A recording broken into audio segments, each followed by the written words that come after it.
Défense nationale du Canada, et Boris Pistorius, Ministre de la Défense de l'Allemagne. Welcome to today's press conference with Canadian Defence Minister Bill Blair and German Defence Minister Boris Pistorius. To begin today's event, the ministers will sign a letter of intent concerning funding for the purchase of air defence capabilities for the Ukrainian armed forces.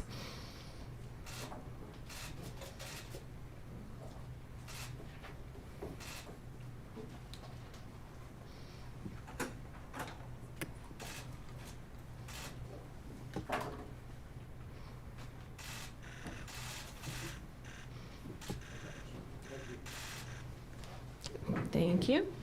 Minister Blair and Minister Pistorius will now deliver remarks. Following their remarks, they will take questions from the press. Good morning, guten Tag. Good morning, everyone. Welcome to National Defense Headquarters. It's my very great and sincere pleasure this morning to welcome my German counterpart and my friend, Defence Minister Boris Pistorius, to Canada. Earlier this morning, I had the opportunity to accompany Minister Pistorius as he laid a wreath at the National War Memorial.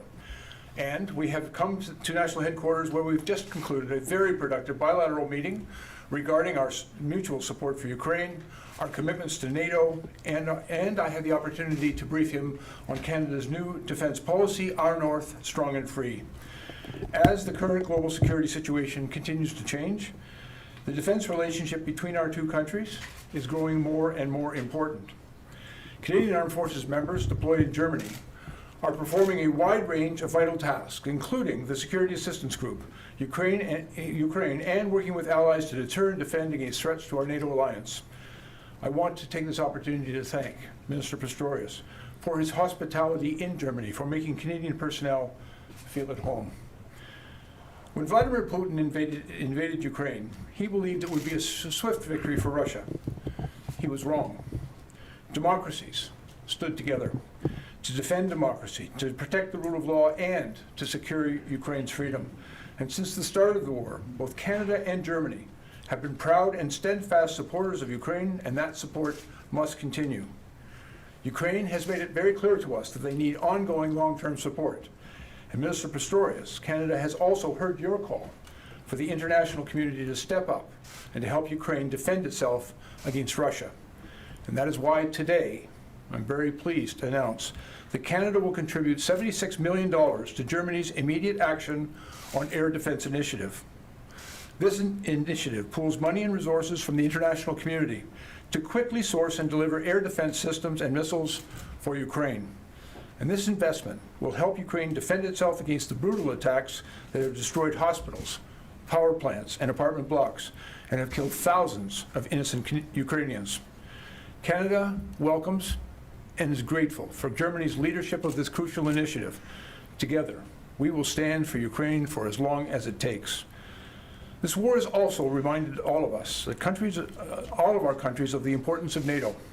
Canada thanks Germany for the work that their country has doing to bolster that alliance. Canada and Germany are both leading NATO battle groups in Latvia and Lithuania. We are partners and neighbors. And these battle groups, which are made up of troops from across the alliance, are strengthening the defense of NATO's eastern flank.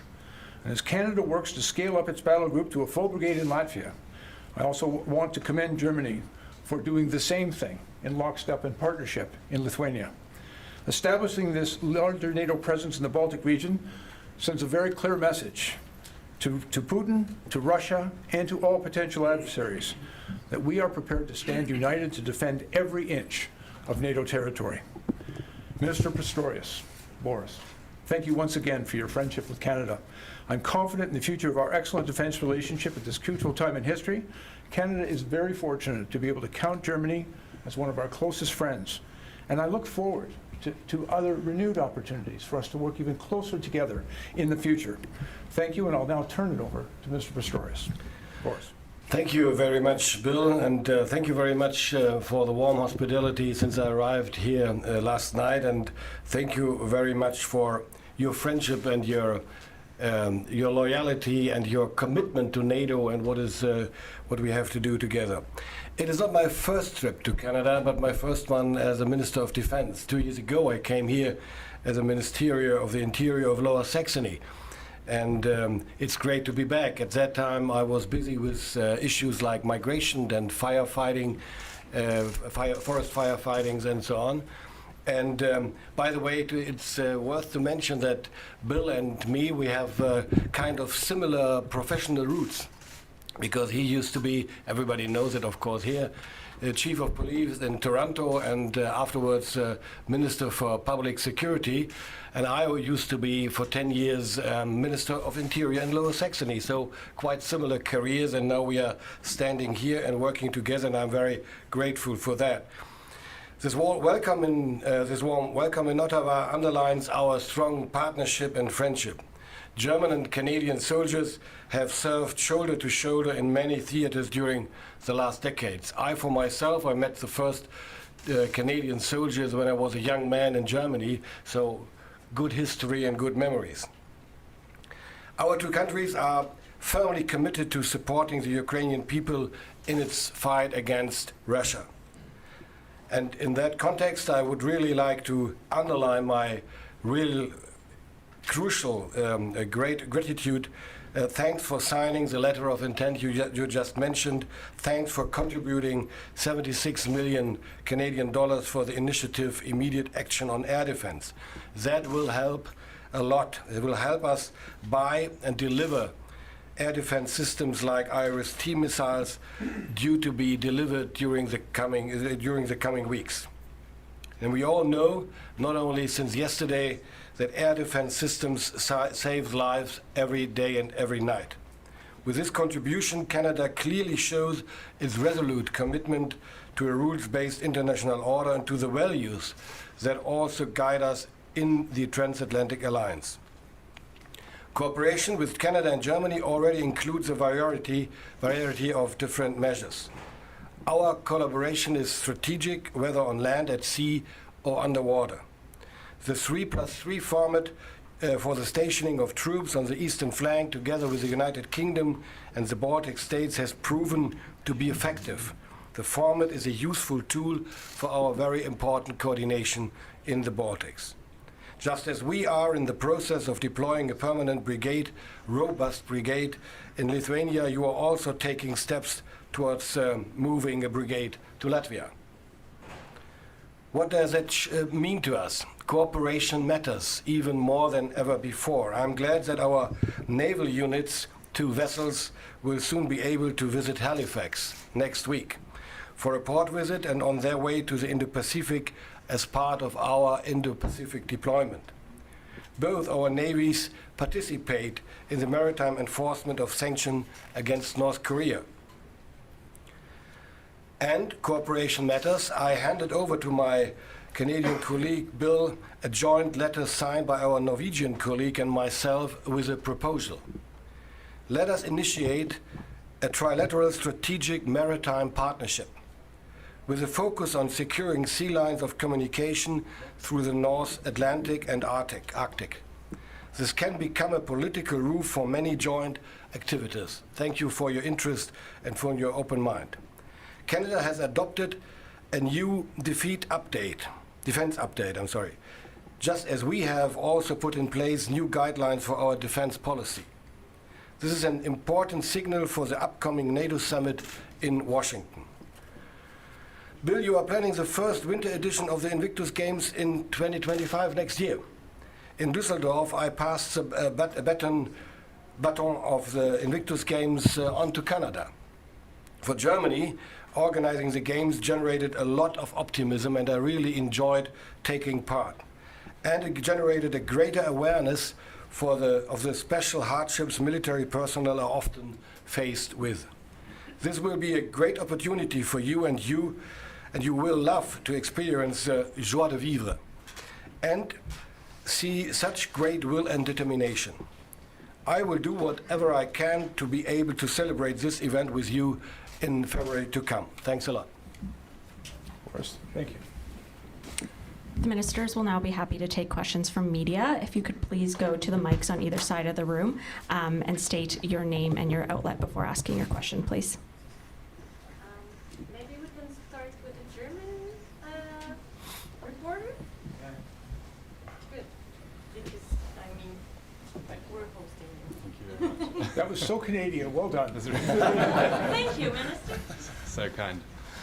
Thank you so much for your statements. I'm Henry Donovan from Politico, and we basically had a really nice and interesting, informative press briefing before here. And I have two questions. The first one regarding the LOI you just signed on the defense of the air defense systems for Ukraine.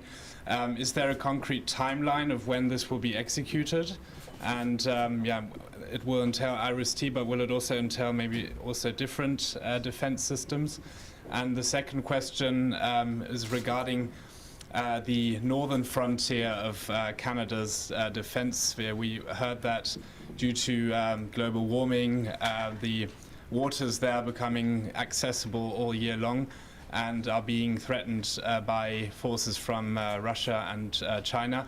Have you two discussed this also in NATO cooperation, and what are there concrete next steps for maybe reassuring Canadian borders in the north? Yeah, if I may begin, and then I'll turn it to my friend. First of all, we're very grateful for Germany's leadership. One of the things, we recently had a meeting that was hosted by the Secretary General of NATO, but at which President Zelensky spoke. And they were very clear. President Zelensky made it very clear that Ukraine is in desperate and urgent need of air and missile defense. Now, all of the allies have been working very hard to deliver that capability to Ukraine. Canada, for example, has entered into an agreement with the United States to deliver a new NASAMS system as part of a larger package of supports. But what we have also found is that is taking time that perhaps Ukraine may not have, and because there is an urgency to what they require. We have seen, for example, where there was a requirement for expedited delivery of munitions. Other European countries, such as Czechoslovakia, the Czechs have stepped up and created a consortium and a possibility for us to deliver that quicker, and Canada joined that. But what we heard very clearly from the Ukrainians was an urgent, desperate need for air defense, and I personally am very grateful. Canada does not have a significant capability of producing those munitions, and the time of production and the time of acquisition is frankly a great challenge. Through Germany's leadership, they have made it possible for those of us who may not have that capacity but want to help to step up, and I'm very pleased that Canada is able to contribute $76 million, as we've just announced, to that initiative. The timing and the acquisitions, quite frankly, I'm very grateful for the leadership and the expertise of the Germans in acquiring that. But they have given Canada a great opportunity to deliver not just what Ukraine needs, but when they need it. And so I think that's significant. And with respect to the second part of your question, if I may, we know that, first of all, Canada's national defense is my job one. And I'm the Canada's Minister of National Defense. We have an obligation to our allies on the continent with the United States, but also to our allies throughout NATO, to make sure that we are strong at home so that we can also be strong for our allies around the world. And so we have said to our new defense policy, we recognize that our Arctic faces new and emerging challenges. Through climate change, much of the region is becoming far more accessible. It was at a time I think we might have been able to rely on the ice to help defend the continent. But climate change is challenging that assumption. And so we know that we need to be stronger and more persistently present in the region. We also see that through the emergence of new technologies, as we saw with the Iranian attack on Israel, with the way Russia has attacked Ukraine, there are a number of emerging technological threats that we need to be able to respond to. And we have seen the actions of our adversaries. Germany and Canada have stood side by side for 80 years defending the international rules-based order that has kept our globe safe. And those rules are being challenged by some of our adversaries, and we need to respond with strength and resolve and unity. And I think that's what we're celebrating and working hard to continue with today. Well, I just only want to add one remark. First of all, thanks again for your very important contribution to our initiative. And as I mentioned earlier, the IRIS-T missiles will be delivered during the weeks to come. So very soon and very quickly, because we don't have time to lose. Bonjour, Valérie Ganache de Radio-Canada. I understand there is this new investment that's $76 million in the air defense system this morning, but the fact is Canada won't reach its 2% GDP required by Nato and has no plan to do it. And you in Germany will be able to do so this year. Did you ask Minister Pistorius to Mr. Blair to do more and to invest more in his military system? Well, as I mentioned, I have been mentioning and underlining that during the last weeks, almost every day. We achieved this year, first time since I think the early 90s, 2%, the 2% pledge of GDP. But it won't be the last time. And I'm absolutely convinced that 2% can only be the floor, but not the ceiling. This is what we are talking all the time when it comes to our defense ministers' meetings in Brussels or anywhere else. So we are planning to do 2% plus in the years to come. But the much more important parameter is that we have enough money to procure now and to order now what we need in the years to come. Because if you talk about a submarine, if you talk about a frigate, if you talk about tanks, it takes years to produce and to deliver, and therefore we have to do it now, because at that point it's the same. We don't have time to lose. So we are improving, and we already spent our 100 billion special fund, which we have invented in 2 years ago, and the 100 billions are at the end of the year they will be totally bound by contracts. So then we need more money, new fresh money anyway. And we are working on that in these weeks inside the government and the parliament to achieve that. And if I may respond as well, because I think I want to acknowledge our new defense policy does not quite get us to 2%, but it's a remarkable, I think, in new investment in defense. Our defense budget next year over this year is going to rise by 27%. That's a very significant investment for Canada, and I think it's a very significant investment. I hope it creates confidence among our NATO partners that Canada is on a clear upward trajectory of defense spending. We know we have to do more, and we are absolutely committed to do it. We have articulated those things that we are going to immediately begin spending money on, and it gets us much closer to that target, but not yet there. But I'd invite you to take a look into the document itself, because we also acknowledge in the defense policy we have to make many other significant new investments in air and missile defense, for example, and in underwater surveillance. There are a number of absolutely essential capabilities that Canada knows it must invest in. But we've got a little bit of work to do between now and then, because as Mr. Pistorius mentioned, it's important to have the money to spend, but it's also important to spend it well.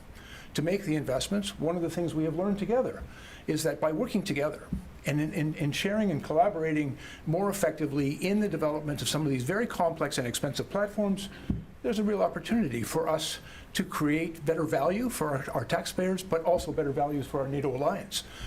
And so, as the Prime Minister has indicated, we know that we're going to have to replace our aging submarine fleet, for example. That currently is not in the budget projection. But we have said we've got work to do, and we're now doing that work. We know that we're going to have to invest for continental defense in new, more robust and resilient integrated air and missile defense systems for the continent and for Canada. Those expenditures must inevitably take us beyond 2%, and I'm able to provide assurances to our NATO allies. Canada is on a clear trajectory to fulfill our obligations here at home and to the NATO alliance. Thank you. Gillian Piper with Global News. Britain's foreign secretary is urging NATO members to spend 2.5% of GDP on defense. How aligned are you on that goal, and when would you be able to meet that 2.5% target? Yeah, well, again, we've made a commitment to the NATO target, which is 2%, and we're working really hard to get that. But as I've just explained to the previous questions, some of the investments we're going to have to make in the capabilities we know Canada requires to do our job, of defending the Arctic, defending the North Atlantic, being persistently present and effective in the Indo-Pacific. All of those things are going to require additional investments that will take us, I have great confidence, will take Canada well to and even beyond the 2%. Listen, I also want to acknowledge the commitment of all of our NATO allies. Everybody has stepped up, and I think we were reflecting a little bit in our conversation today. just in the last 2 years. It really has been remarkable. Since Russian illegal invasion of Ukraine, how NATO has come together, has become stronger with the advent of new members, but also every member of NATO is seized with the urgency of doing more, and we're all doing more together. Good morning, Minister Pistorius. Ashley Burke, CBC News. Is your country prepared to push the Leopard tank makers to increase spare part production? It's not necessary to push them because they do whatever they can. The problem or the challenge is we can easily provide more spare parts for the Leopard tank 2A6, for example, but for 2A4 there is no production line, so we have to collect those spare parts all over the world and try to get more of them by, I don't know how fast it's possible to start with a new production line.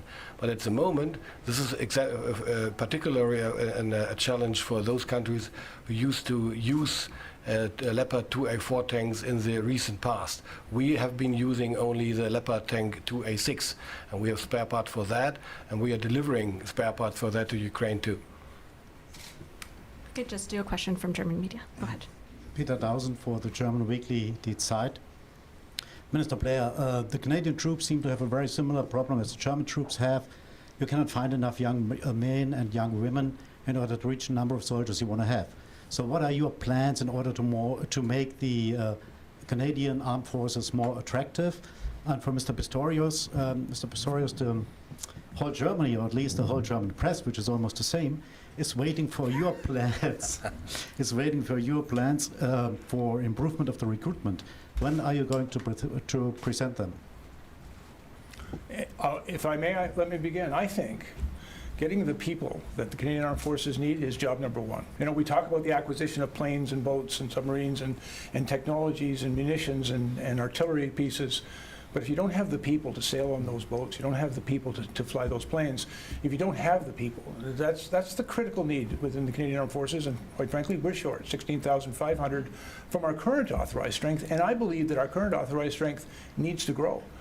I in fact believe that from my current staffing levels, I need 30,000 additional members of the Canadian Armed Forces. And so the current processes that we've been engaged in aren't getting the job done.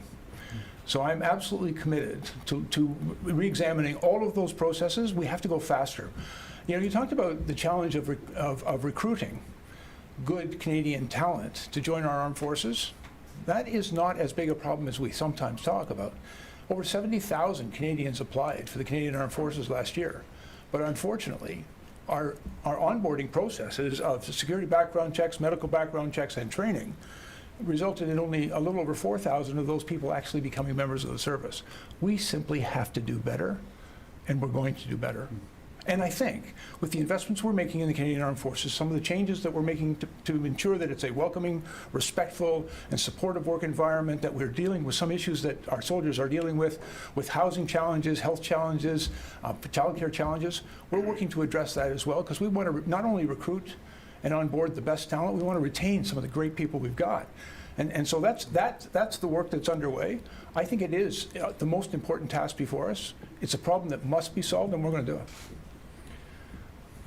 And I give you a short answer and maybe answer a little bit longer. The short answer is soon, very soon. The answer a little bit longer is I agreed with my colleagues in the government and in the parties who are the base of our government, that we talk before I go to public. And I am used to fulfill what I promised, so I will go there to make that discussions next week, I think, and then I will, at least it is in the last week of May, come out with my proposal. Thanks. Dylan Robertson with the Canadian Press. Also have a two-part question, one for each minister. Minister Pistorius, I'm wondering if Canada is doing enough as a military partner. And Minister Blair, I'm wondering what the timeline is for the NASAM systems that we had promised a year and a half ago from the US. Well, there is no reason at all for me to complain about Canada's engagement. The opposite is the case. We are working very closely together. Our relationship is absolutely fantastic and reliable. Bill Blair does what he said before. and you can always rely on that. And we have all the same challenges in our domestic politics. We need to find money, we need to find personnel, we need to increase our production capacities in the industry. So the challenges are the same, and each one is working as hard as possible to face their challenges and to solve the problems. This is all I can say. I really enjoy our relationship and our cooperation. And as I said before, the nascent system, for example, about a little over a year ago, Ukraine made it very clear they urgently needed an investment in nascent systems, and Canada immediately said yes. We went to the manufacturer, and unfortunately the production schedule that was available would have taken several years. And so we tried to move faster, and as we do with our allies and our friends, and we sought help in acquiring that ASIM system quicker. We went to the United States. In this case, the United States was already acquiring a number of NASAM systems, some of which were for Ukraine, and we asked if we could join that initiative to expedite delivery. Canada immediately delivered $400 million to the Americans to facilitate that purchase. That contract has now been signed. That work is underway. Production is taking place. We are part of that production schedule. I've worked very closely with the U.S. ambassador here, and it's a conversation I'll have again next week when I'm in Washington. But we're all working as hard and as fast as possible to deliver what Ukraine needs. But I also am quite willing to seize the opportunity that, for example, Germany gave us, because they were able to expedite acquisition, again, of missile defense systems that Canada would have taken simply years to acquire. And so by working in partnership and by providing that funding to Germany, Germany is able to get real value for our dollars in support of Ukraine by making sure that they not only get what they want, but they get it faster. I believe that is all the time we have today for questions. That wraps up today's press conference. Ceci conclut notre conférence de presse. Thank you, everyone. Thank you all for being here.